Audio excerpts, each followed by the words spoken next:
সবাইকে পবিত্র মাহে রমজানের শুভেচ্ছা জানিয়ে শুরু করছি আমার আজকের ডেইলি ব্লগ। আসসালামু আলাইকুম, কেমন আছেন সবাই? জাহান কিচেনে আপনাদের সবাইকে স্বাগতম। আলহামদুলিল্লাহ, আজকে থেকে আমাদের পবিত্র মাহে রমজানের মাস শুরু হলো। আজকে বাংলাদেশের প্রথম সেহরি খাবো আমরা। আজকে আমার সেহরির জন্য রান্নায় ছিল সিম দিয়ে কোরাল মাছ ভুনা আর দেশি মুরগি ভুনা। কোরাল মাছ দিয়ে সিম রান্না করার জন্য আমি প্রথমেই মাছটাকে খুব ভালোভাবে ভেজে নিয়েছিলাম। সেই তেলেই আমি পেঁয়াজ, রসুন আর আদা বাটা দিয়ে দিয়েছি, সাথে আমি টমেটোও অ্যাড করেছি। এরপরে হলুদ, মরিচ, লবণ এগুলোকে দিয়ে খুব ভালোভাবে কিছুক্ষণ কষিয়ে নিয়েছি। সিমগুলো একদম শেষ পর্যায়ে কি হয়, একদম এর বিচিগুলো অনেক বড় বড় হয়ে যায় আর কি।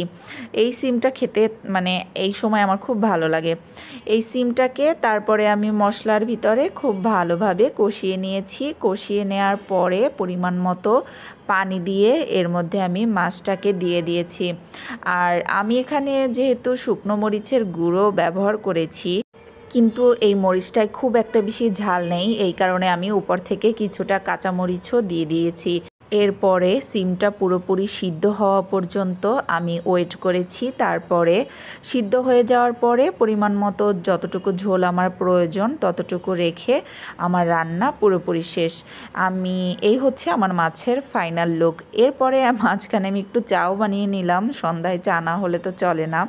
যাই হোক, এরপরে আমি মুরগির জন্য পেঁয়াজ, রসুন, আদা, জিরা, টমেটো, এখানে কাঁচামরিচ আর গরম মশলা এগুলোকে খুব ভালোভাবে দিয়ে তারপরে হলুদ, মরিচ, লবণ এগুলোকে দিয়ে খুব ভালোভাবে কষিয়ে নিয়েছি। কষানোটার উপরেই আসলে মুরগিটা কিন্তু মজাটা নির্ভর করে আমি মনে করি।